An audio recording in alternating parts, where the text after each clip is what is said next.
Shalom, saudara-saudari yang dikasihi Kristus. Senang jumpa kita pada kesempatan ini melalui renungan harian GKI Kuitang. Hari ini Senin 4 September 2023 bersama saya Pendeta Emeritus Arti Sembiring.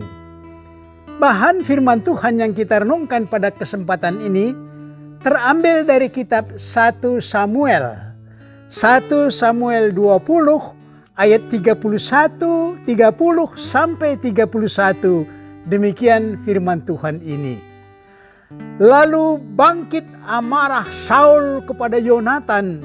Katanya kepadanya, "Anak sundal yang kurang ajar, bukankah aku tahu bahwa engkau telah memilih pihak anak Isai, dan itu noda bagi kau sendiri dan bagi perut ibumu?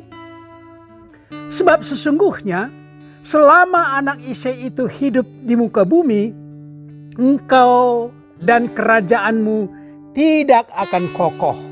Dan sekarang suruhlah orang memanggil dan membawa dia kepadaku, sebab ia harus mati." Demikian firman Tuhan ini. Berbahagialah kita yang mendengar firman Tuhan dan yang tekun melaksanakannya. Dari ayat ini, tema kita berbunyi, bersaing dengan kebenaran. Saudara-saudari, bersaing dengan kebenaran, pastilah kebenaran yang menang. Namun, kebenaran manusia sangat subjektif. Hanya Tuhan kebenaran yang sejati. Kebenaran yang subjektif itu terlihat dari sikap atau pendirian seseorang yang gampang berubah-ubah. Hal seperti itu selalu kita lihat di masyarakat kita.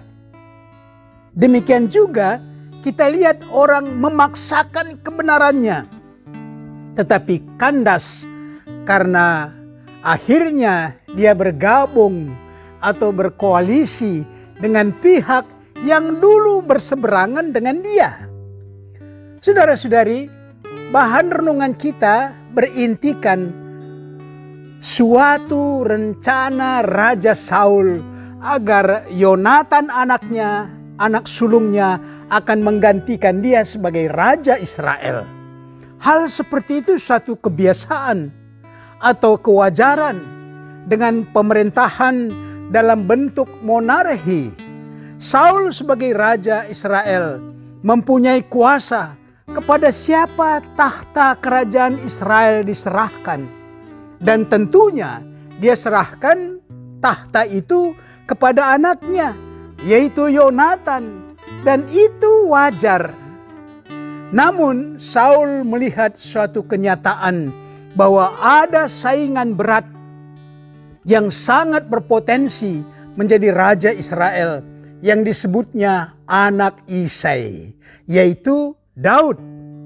Dari segi kehendak Tuhan telah terlihat bahwa Daud adalah pilihan Tuhan untuk menjadi Raja Israel.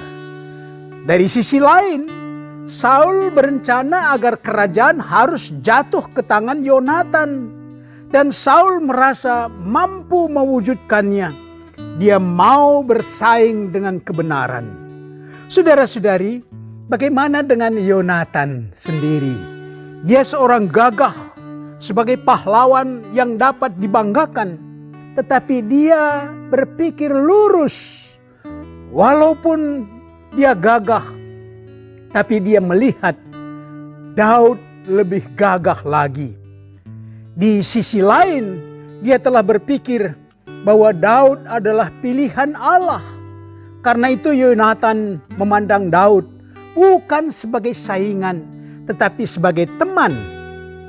Demikian juga Daud sangat menghormati Yonatan sebagai pahlawan, terutama dia sebagai putra raja. Yonatan dan Daud, dua pemuda ini telah bersepakat untuk saling menghargai dan saling mengasihi. Siapapun nanti menjadi raja, mereka akan saling mendukung dan saling mengasihi. Raja Saul telah merasakan sikap Yonatan anaknya ini. Tetapi disitulah dia hendak bersaing dengan kebenaran. Bahkan renungan kita menegaskan bagaimana Saul marah kepada Yonatan yang disebutnya anak sundal, kurang ajar, memberi aib bagi perut ibumu. Dan akhirnya Saul mengatakan anak Isai yaitu Daud itu harus mati.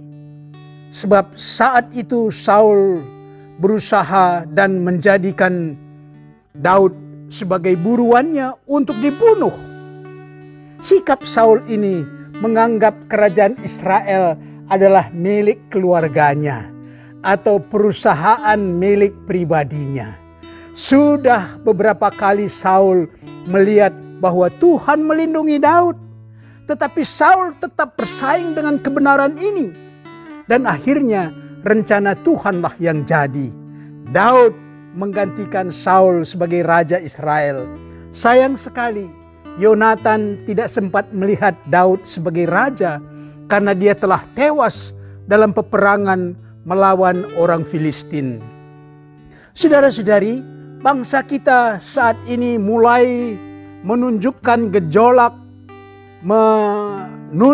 menuju pergantian pimpinan pemerintahan dan lembaga pemerintahan kita.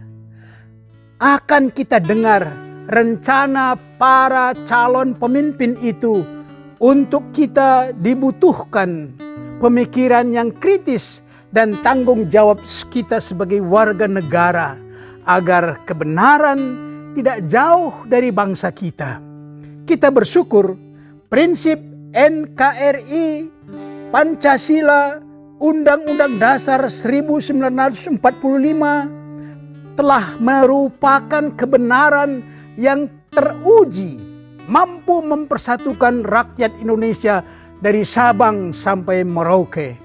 Semoga pemimpin selanjutnya mampu menegakkan kebenaran untuk negeri kita ini.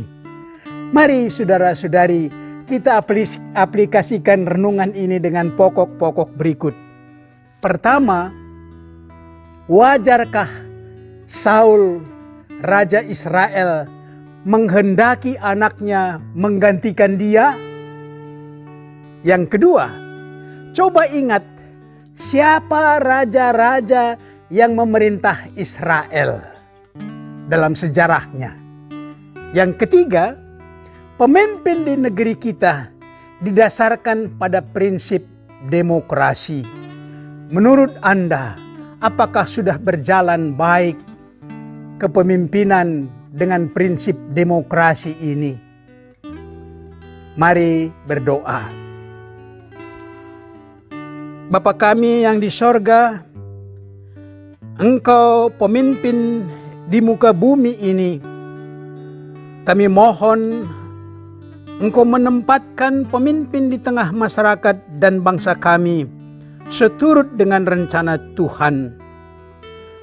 Jauhkan bangsa kami dari perpecahan yang telah direkatkan dari Sabang sampai Merauke dengan falsafah Pancasila. Itulah kerinduan kami. Mampukan kami menuju pembangunan bangsa dan negara untuk semakin maju. Demi Kristus kami berdoa. Amin.